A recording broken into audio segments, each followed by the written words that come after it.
Hey, Fairfax. I raised 3 kids here, but now I'm an empty nester, and I traded the suburbs for the herbs.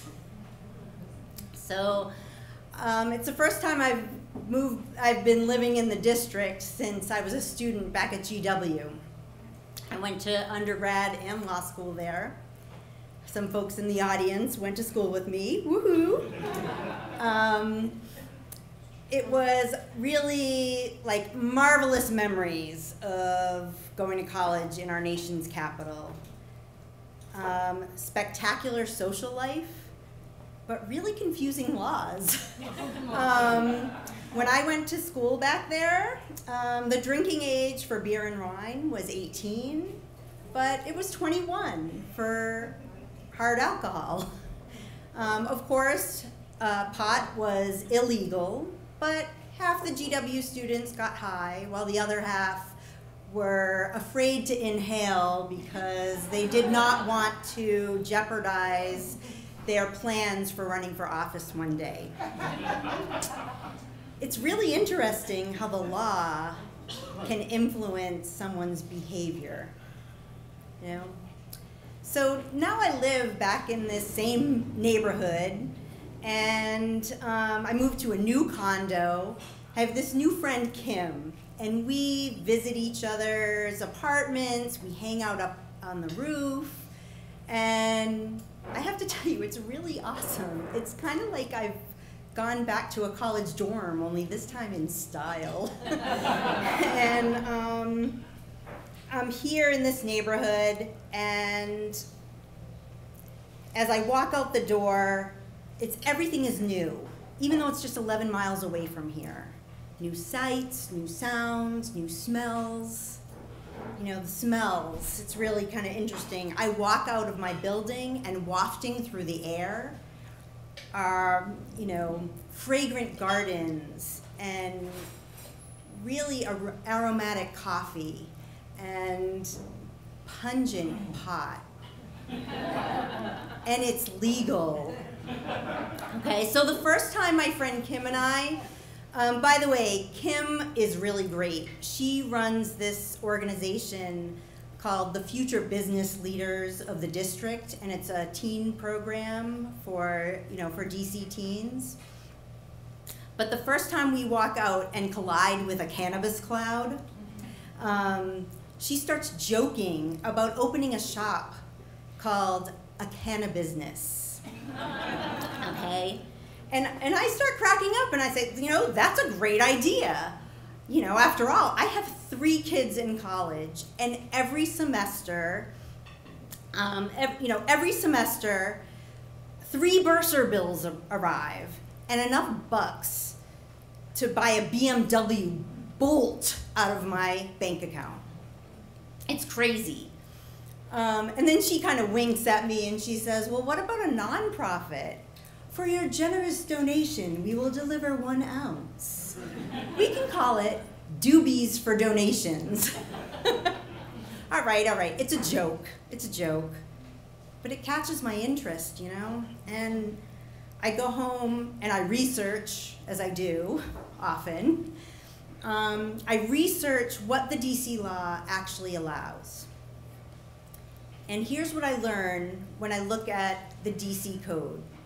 It is legal in the District of Columbia to possess up to 2 ounces of marijuana. And it is legal to grow up to 6 plants in your home. And it is legal to transfer up to 1 ounce to another adult age 21 and over. Now, of course, it is completely illegal for anyone under age 21 to possess any amount of marijuana at all. But you know what? If they're caught with under 2 ounces, the only thing that happens is that the police confiscate it. Okay? So a few nights later, Kim knocks on my door, and she's holding a Drown Your Sorrows bottle of Burgundy. So I pour 2 glasses of wine, and she pours out her heart. You see, she's lost this crucial funding for her program, and she's already accepted applicants for the summer program for the future business leaders of the district. She does not want to let these kids down. So that's when I jump back on the cannabis bandwagon, and I tell her we need to get serious about doobies for donations. Now there's complete silence for a minute, and I think she's gonna slap me actually, but she hugs me. She actually hugs me. And that's when the ideas really start rolling. And we're quick to implement them too. See, we set up this program, and the kids learn valuable skills, hands-on experience with baking, candy making, package design, marketing, even gardening, because the kids are gonna grow the weed at home for us. So, it just comes together so organically. Kim plants seeds in pots, pot seeds in pots at home, and grows some seedlings, and then we provide 6 seedlings to each registered teen to go grow at home. I'm in charge of inventory, and I am meticulous about monitoring that marijuana. The kids bring in their mature plants, and then I provide them with additional seedlings. So, for example, Janelle and Leo bring in their mature plants and trade me for seedlings. The next day, Will does the same thing, so on, so on, so on. Okay, and the kids are crushing it. They're crushing it. They are reaching out to their friends and family on social networking. They are setting up in front of grocery stores and soliciting donations. And then they are delivering the free gifts for the donations door to door. It's really, really going well. I mean, doobies for donations is a huge success, and it's sustainable. It's awesome. But there's a discrepancy in the logs, and it's really bugging me. So for every 6 plants everyone else brings in, this one kid, Will, only brings 5. And not only that, his yield per plant is consistently less than everybody else's by a good 2 ounces. I am livid. So, I knew this kid was going to be trouble for 2 reasons. First, he wears way too many tie-dye shirts, okay? Second, he looks like he could be in a boy band, for God's sakes. So what do? I make some bar charts to clearly illustrate that shortfall in inventory is coming from Will. And I show them to Kim. She barely even looks at them before just telling me, let it go, it's no big deal. And I say to her, really? If we're gonna make this legal pot distribution fundraiser a success, we cannot have somebody embezzling our inventory. It's just crazy. After all, come on. Would the Girl Scouts of America tolerate a brownie pilfering Thin Mints? I don't think so.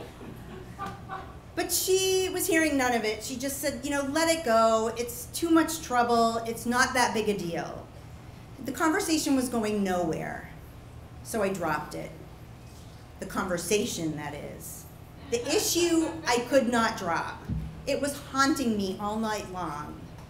I was laying in my bed, and visions of Will are floating around my bedroom, okay? I could see him breathing in a bong hit, concealing cannabis in his closet. racing away on a bicycle laughing. I swear I felt like Dorothy in the tornado scene in The Wizard of Oz, okay? And the next morning, I'm exhausted. I'm exhausted. But it's an important day. It's packaging day for our most popular gift, the Yummy Gummies. And the kids are gonna be at headquarters in about 15 minutes, and Kim is late, which is kind of unlike her. But, you know, I'm a team player. I set up the table as, you know, to make an assembly line, so when the kids get there, they can put together the little cardboard boxes, fill them with gummies, put on the little nice labels that we have for doobies for donations. And then my cell phone rings.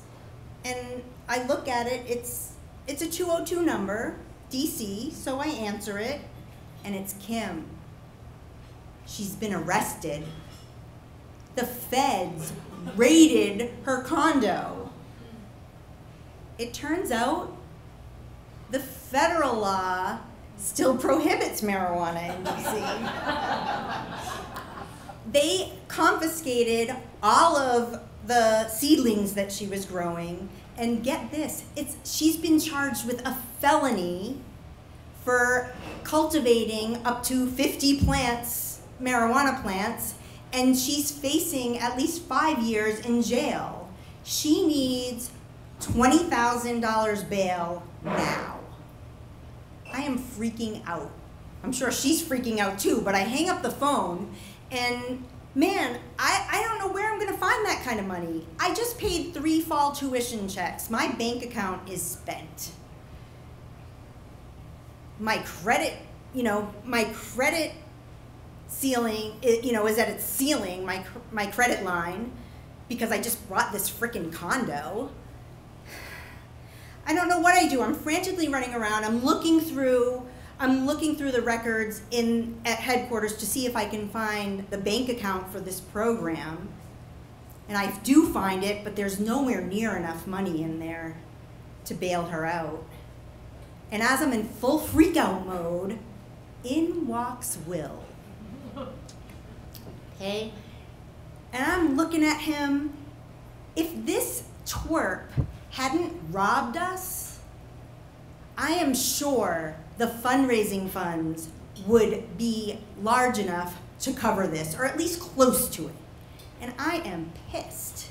I take out my bar charts that I made to show Jill, and I am waving them in his face, and I am in a complete code red conniption mode while I give him the lowdown. I mean, I'm telling him about, I am yelling at him about the low inventory, the lost income, the whole bit. He is cowering in the corner and claiming innocence. And I am just furious. And then I hear this noise in the corner. It's a door opening, and I kind of clam up for a second, and I glance to the side. It is Will's mom. And I think it would serve this jerk right if I nail him right in front of his mother. And I am ready to continue. But just before I open my mouth, she comes over and puts a jar in front of me. And she starts to tell me how she made this awesome doobies for donations, THC CBD lotion. And she brought it to her father's assisted living and shared it with every resident on his floor.